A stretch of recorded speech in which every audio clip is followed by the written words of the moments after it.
Hi, this is Ariel Hyatt, and I'm thrilled to be back on the 360 Entrepreneur podcast. This is episode 180, and today we talk about successful crowdfunding. Here we go. Welcome to the 360 Entrepreneur Podcast, the show for entrepreneurs and small business owners who dream big and want to do bigger. Join some of the world's top entrepreneurs, internet marketers, and best-selling authors as they share their inspiring stories, their struggles, and give actionable tips that will help you build, grow, and promote your online business. Here's your host, Yanni Lunga. Hey there, how's it going? Welcome to this new episode of the 360 Entrepreneur Podcast. And today I'm so fired up because we welcome back our returning guest. And I'm talking about Ariel Hyatt. And today she's here to answer questions about crowdfunding. Why crowdfunding? What platforms should I go for? How do I set up my financial goal? What makes a successful crowdfunding campaign? Why do crowdfunding campaigns fail? And many other questions. She's here to talk about all that and to talk about her new book, her upcoming book, CrowdStart. The show notes for today's episode are over at yannilunga.com/episode 180. All right, here's the interview with Ariel Hyatt from arielhyatt.com. Hey everybody, sometimes you hear me saying about a specific episode, okay, this is a must listen. I mean, you have to listen. And today's episode is definitely one of those. I mean, regardless of where you are in your entrepreneurial journey, you don't want to miss this out. And we have a returning guest here. And I'm so excited about that. She's an entrepreneur, she's a speaker, and she's the founder of CyberPR, a boutique online PR firm located in New York City that has worked with more than 1,800 clients over 18 years. She's a speaker, as I said. She has been featured in a bunch of places like Oprah, Forbes, CNN, Billboard, South by Southwest. She has been here on the podcast, I said it. And she's an author of, I don't remember how many books. Her latest is called CrowdStart, the ultimate guide to a powerful and profitable crowdfunding campaign. I'm so pumped to welcome back on the show Ariel Hyatt. Ariel, welcome back. How's it going? It's going so well. I'm so happy to be talking to you. It's, the pleasure is mine. And we were chatting a bit before this interview. It's been quite some time since we spoke and since you've been here on the podcast. And I know you have been really, really busy and you have been having a very, very crazy summer, right? Very busy. It's true. Running an agency and then writing books for anyone that writes books on top of their normal job. You understand you now have 2 full-time jobs. Right. And Ariel, I said it, I don't remember. How CrowdStart, your new book, is book number what? This is book number 4, but it's funny because the first book I ever wrote, which is called Music Success in 9 Weeks, has 3 editions. So it depends on how you look at it. It's either book 7 or book 4. Okay, crazy. And I remember when we exchanged emails, you said that this is your first book that really focuses also on the entrepreneurial space. So your past books had a focus on musicians and creatives, but this one focuses on crowdfunding. So a topic that entrepreneurs, marketers, authors, coaches can be interested in, right? That's right. Okay, so let's dive right into it because it's an exciting topic, and I'm sure people are really curious to know more about crowdfunding. And I know you have a bunch of tips you're gonna share with us, which is great. But before we go into all the good stuff, the good side of crowdfunding, I want to touch on the dark side for a second, and I want to ask you about kind of some of the mistakes, because I saw in your book that you said that about, was it 60% of crowdfunding campaigns fail. So what are some of the reasons why, Ariel, this happens?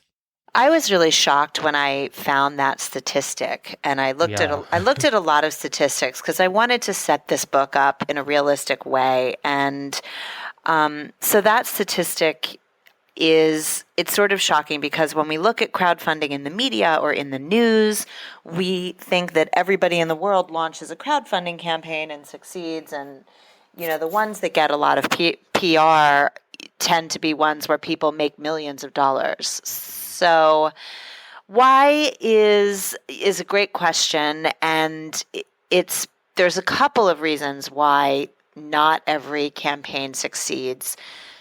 The first reason is people don't really understand their crowd. That's why I called this book CrowdStart. And in this book, I talk about if you don't have a crowd, you're not going to have crowdfunding.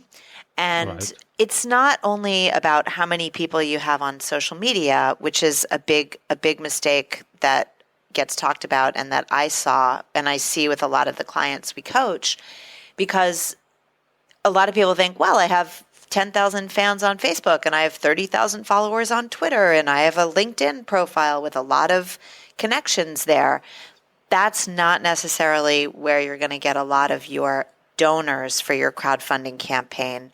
So mistake number one is not enough email names and not enough forecasting. So really you have to understand, who do I know that's going to come to this campaign and be a donor for me?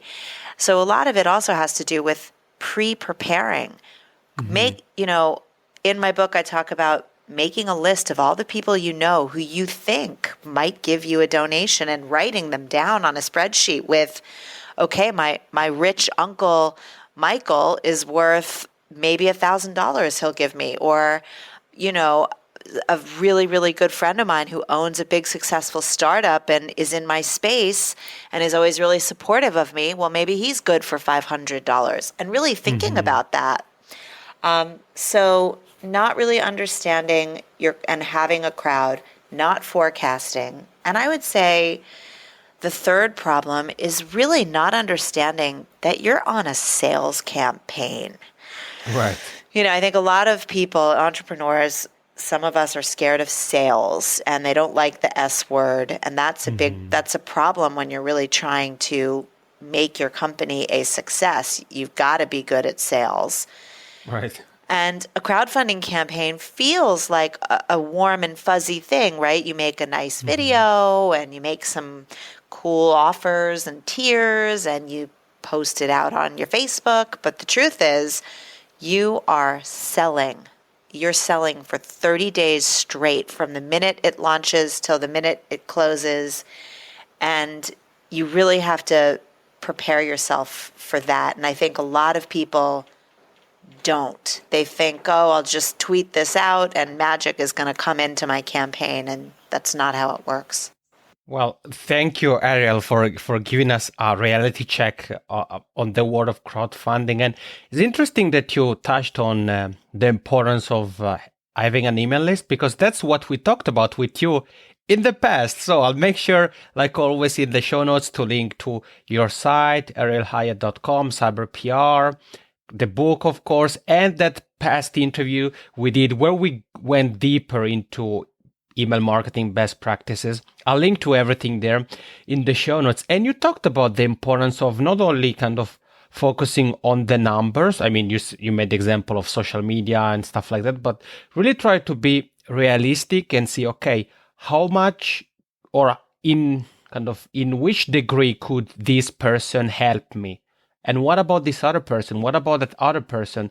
And, it's something that needs to be done because, you need momentum. And then you also talked about the fact that a crowdfunding campaign is something that should be worked basically we should work at building it before we actually need it, right? So build a relationship with our community and all these kind of things. That's true. You cannot, it's interesting. We live in this, I'm in the US. I know you have a global audience. As much as we are the top consuming country in the world, we hate to be sold to. Right. Which is sort of that's the art of marketing, of course, which you are masterful at. And that's also the art of advertising. If you get any magazine in the world and look at it and you go, how does this car make me feel? Or watch television, yogurt's supposed to make us feel a certain way. Everything has a series of emotions connected to it, and your crowdfunding campaign is no different. You have to build an emotional connection with your audience, or you are not going to get that money in the door. So you also have to be very careful about what is the video saying, what's the story that's happening there, what's the story of the campaign. It can't just be, buy my stuff or check out this new cool thing that I invented. It's like, well, what's in it for the funder? What's the journey that they get to go on? And that's crucial as well. So, Ariel, keeping in mind what you just shared with us, who would you say crowdfunding is for? I mean, because you said it early on when you said that often we think when we think about crowdfunding, the first thing that pops is like all these success stories. But if somebody's here with you and I, Ariel, what are you think some of the questions they should ask themselves in order to understand whether crowdfunding can be the way to go or not? There's a few questions that I think are really important to ask. Obviously, the one that we already touched on is, do you actually have a crowd? And then you just articulated really well, are you communicating with that crowd regularly, consistently? Are you building a community? Are you talking to them?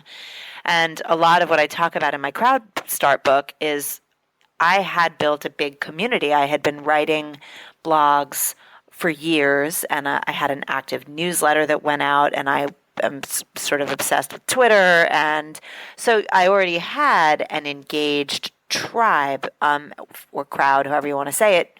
So you have to ask yourself that, do I have them and are they engaged?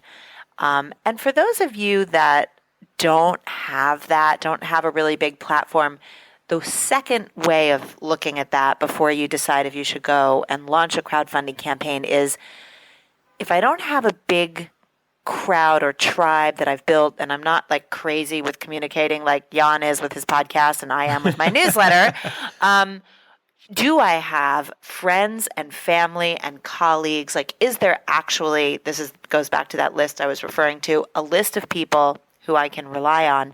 When I was in the very early days, I was coaching an artist who, very talented artist, had a nice fan base. We had a very good goal, and he launched a crowdfunding campaign and it failed. And we were really confused about why it failed. And at the time, he had used the platform Rocket Hub, and I'm friends with the founder of Rocket Hub, Brian Meese. And Brian and I went out to lunch, and I said to him, why did this fail? Like, what? It shouldn't have failed. Like, this seemed like it had everything. And he said, there's something that we've been noticing at Rocket Hub. He had noticed that in the early days, and we will definitely talk about what needs to happen because that's the third thing. But in early days, he did not see any one of this artist's family members donate.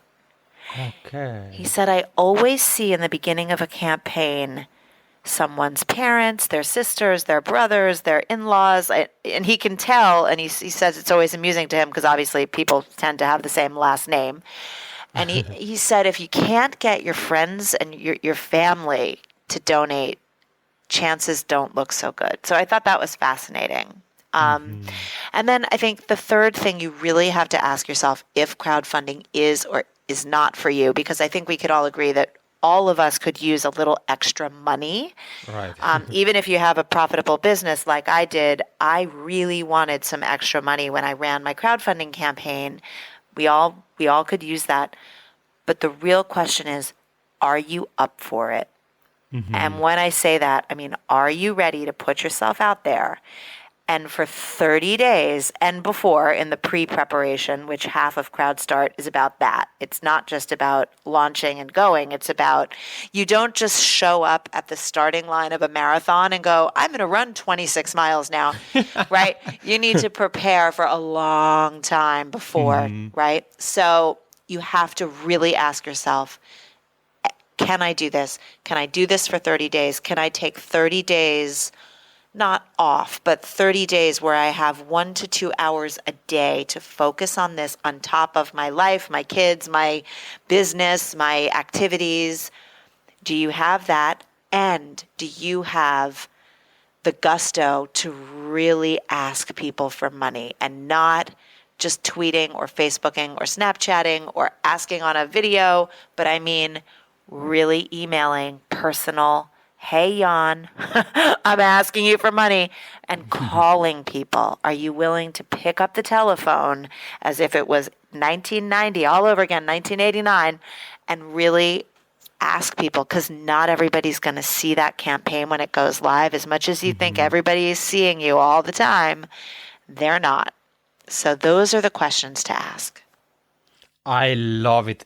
Ariel, you're really rocking this interview. I'm having such a fun time here with you, and I love this last point you touched on, the importance of really kind of building the crowd or the community of supporters one person at a time, whether that's one phone call at a time, one coffee or lunch at the time, one email at the time. I think that's very important. And it's interesting also with the example you shared of the artist you work with and his or her crowdfunding campaign that didn't go as planned. It's interesting that you stress that if we have something where our close circle of friends, can be our relatives, can be friends, already they aren't ready to support it. As you said, the future doesn't look so bright. And you made it crystal clear, Ariel, that a crowdfunding campaign is intense. And it's not only, as you said, it's not only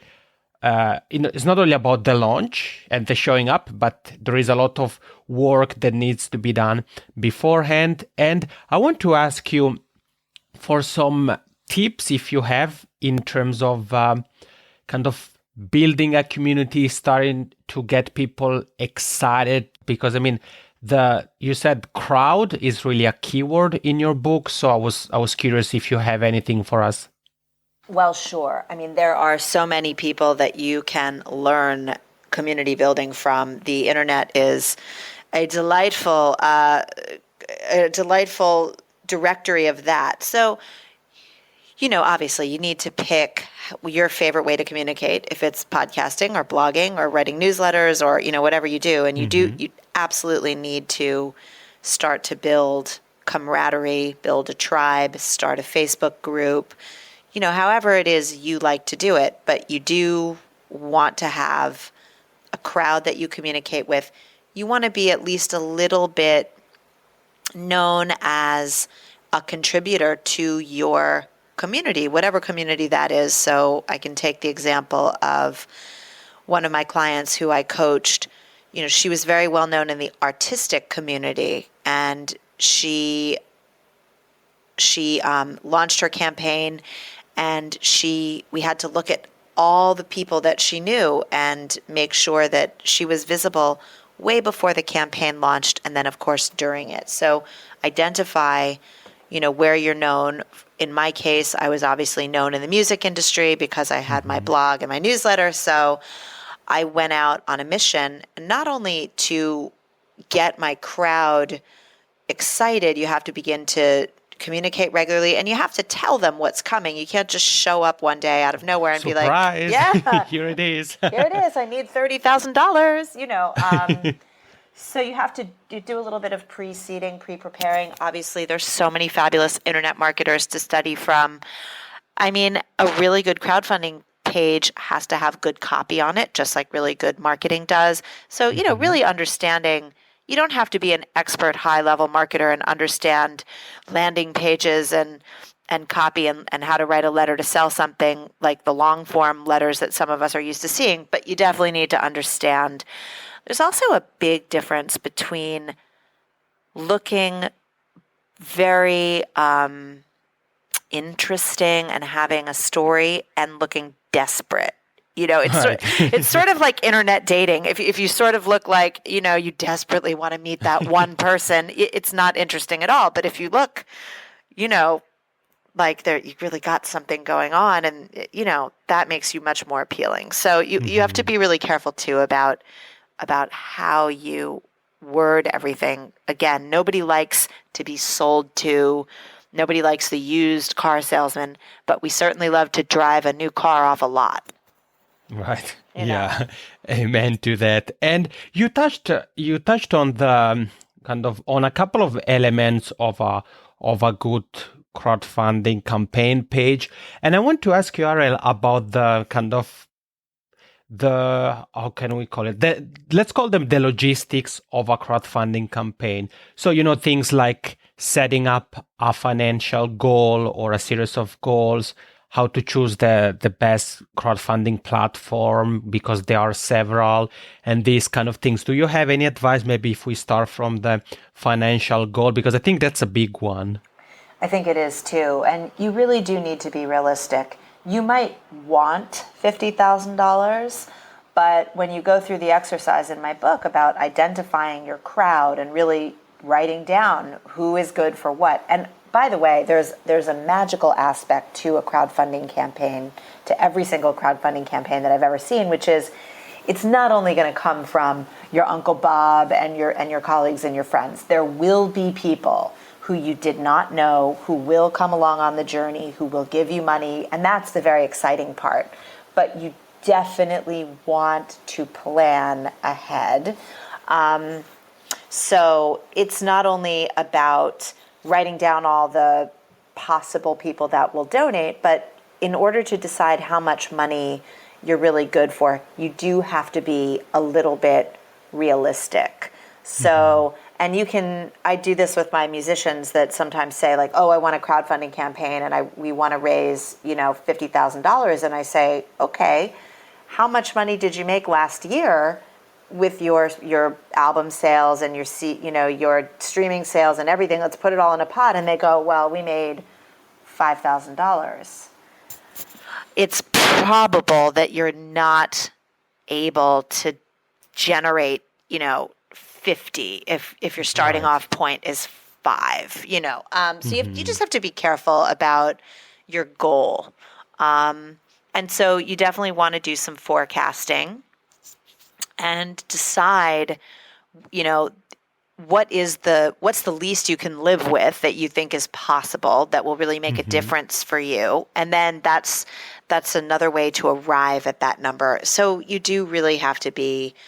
And the good news is if you work with a lot of the platforms have really fabulous guides. They walk you through. Indiegogo has a great guide. Pledge Music will actually take your hand and they'll look at your social media for you and they'll give you an assessment if you're a musician in that world, and they'll say, here's where we think you'd probably be able to land as far as a number goes. So you really do want to put a lot of work into that. And then the second part of your question was, how do you choose a crowdfunding platform? Obviously, there are many. They're the big ones that we all know, like Kickstarter, Indiegogo. Right. But then there's some smaller ones that might be good for your industry specifically. I am an advocate, and I talk about this in the book, for doing a partial raise. So it's a heck of a lot of work to launch a crowdfunding campaign. I think if you're going to go through all the time and effort that it takes to do one, that if your goal was, 20,000 and you happen to raise 11,000, take the 11,000 and figure out what to do with it, as opposed to giving it all back, which is so with Kickstarter, that's an all or nothing platform. So if you don't get all the money, you don't get to keep any of it. But one like Indiegogo or Pledge or GoFundMe, they let you keep a partial raise. So there's no shame in that game. Everybody can use a piece of the money, and you can just be honest with your crowdfunders and say, okay, I didn't hit my big goal of whatever it was, 20,000, but we got 11,000, and this is what we're going to do with your money, and it's amazing, and it's still been a great journey, and you still get to keep a reward.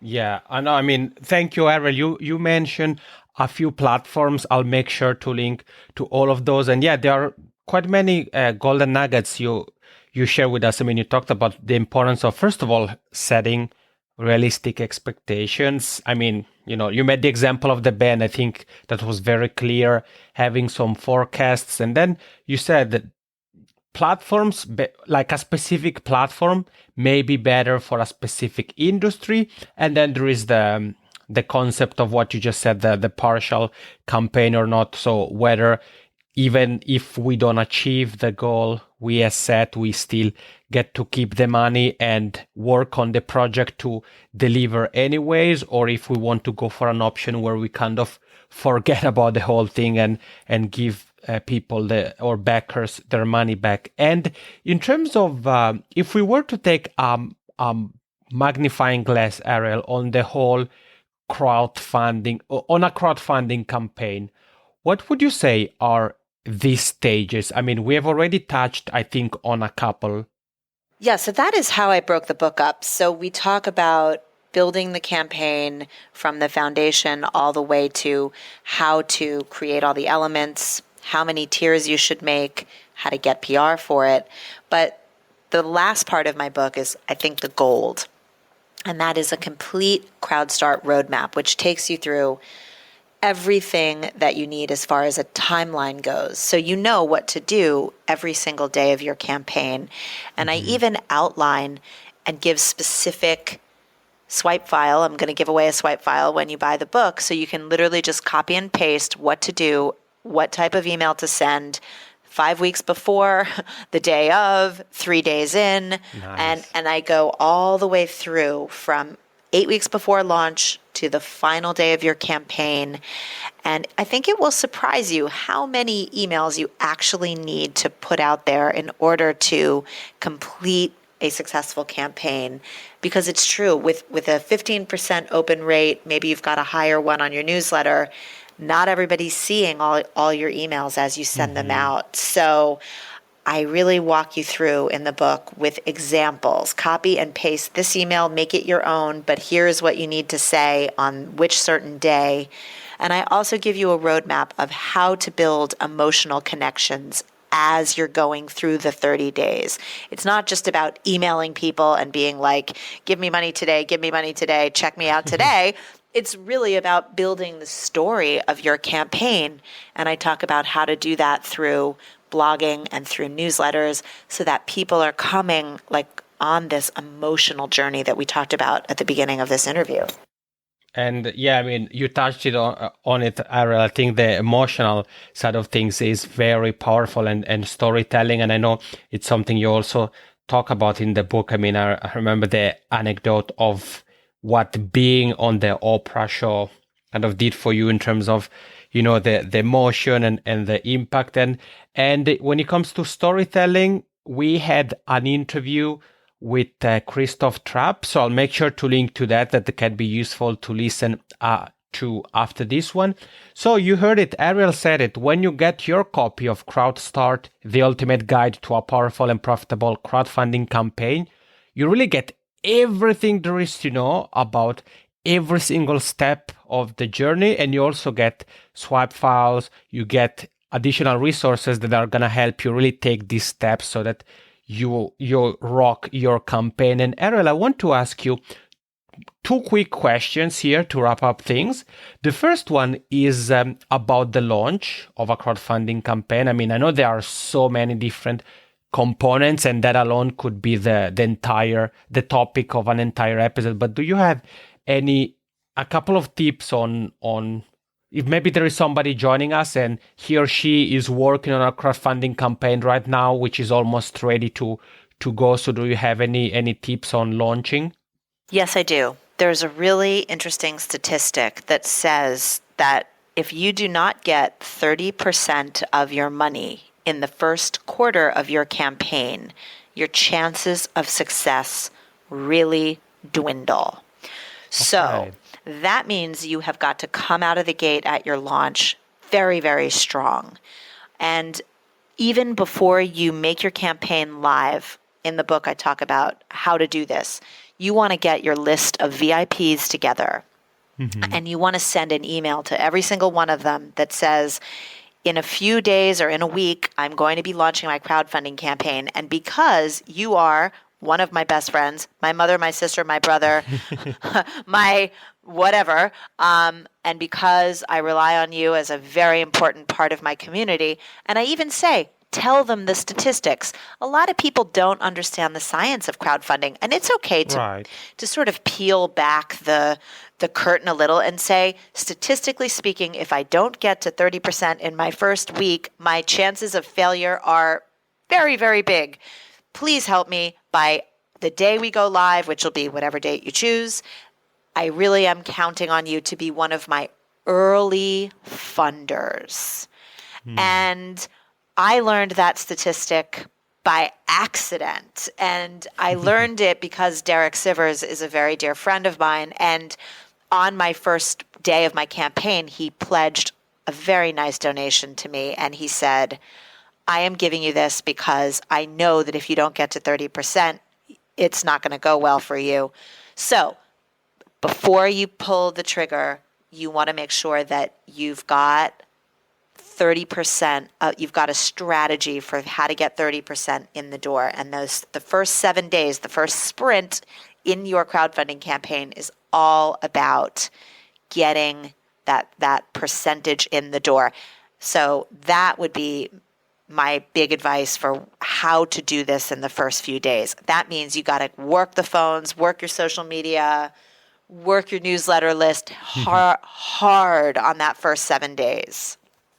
I love it. Thank you, Ariel, for sharing that. First of all, the statistic is quite impressive. I mean, 30% in the first quarter of the campaign. That's like really, I was like, whoa, when you share that. And I mean, you said it, and this ties into what we were talking about early on, about the importance of really kind of putting the team of supporters together and really identify those who can be founders, early backers, VIPs, however we want to call them, so that they really help us launch with a bang from day one. And Ariel, this, as I said earlier, has been a fantastic conversation. Again, I want to invite everybody to check out your book, CrowdStart, The Ultimate Guide to a Powerful and Profitable Crowdfunding Campaign. Once again, the link to the book and everything else we have covered is in the show notes.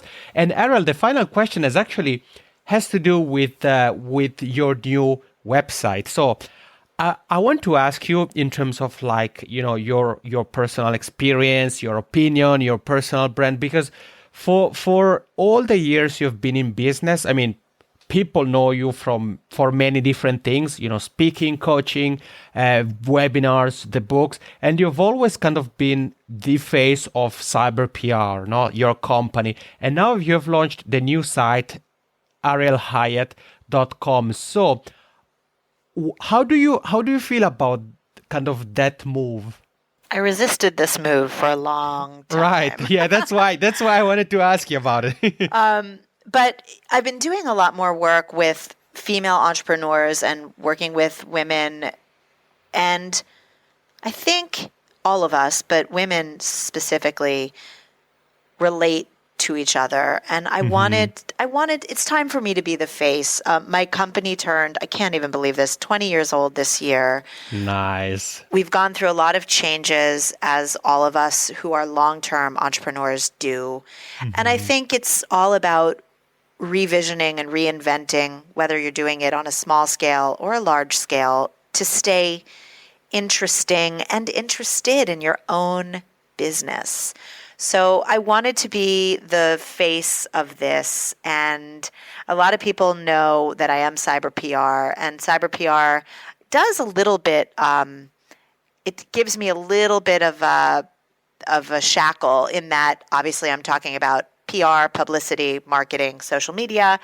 I have a lot of other things I wanted to talk about, and I'm going to be in 2016 and 17 and beyond. And I think it would be better if it was coming from a person and not a handle that everybody associates with social media and marketing and PR tips. So I decided if it comes at everyone from just me, it's a better platform. So I'm looking really forward to arielhyatt.com, and I've got some blog posts up my sleeve, and obviously the premiere of this website is all about CrowdStart, and I thought putting this project out as the first piece of my brand was going to be a really fun way to introduce entrepreneurs to me who, don't necessarily know me in the CyberPR artist and music marketing world.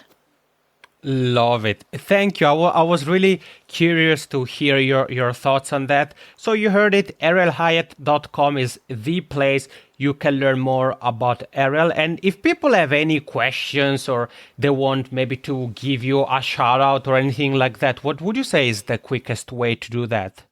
Quickest way to get me is always on Twitter. That is still my social media drug of choice. So I am still and will always be CyberPR over there. So that's the best way. There's also a form on my website. If you want to talk to me directly, please come to arielhyatt.com or cyberpr.com, and I'm very easy to find. Perfect. Ariel, again, thank you so much for being here on the show for the second time, and good luck with the launch of CrowdStart. Thank you, Jan. And we are back. Ariel, thank you so much for being back here, and congrats on the launch of CrowdStart. And you heard it, the show notes page for today's episode is over at janilunga.com/episode 180. Make sure to head over there and click the link and grab the copy of Ariel Hyatt's new book, CrowdStart. So really, really, really a must-read book if you want to dive into the world, not of crowdfunding, but into the world of successful crowdfunding. If you're just starting out and you need help building your community, then the book is for you too. So once again, janilunga.com/episode 180. This is it for today. Thank you so much for making Ariel Hyatt and I part of your day. And in next week's episode, we're going to talk about two topics: the digital nomad lifestyle and Instagram marketing. Thank you, and have yourself a fantastic day. Thank you for listening to the 360 Entrepreneur Podcast. For more tips and tools, head over to www.janilunga.com.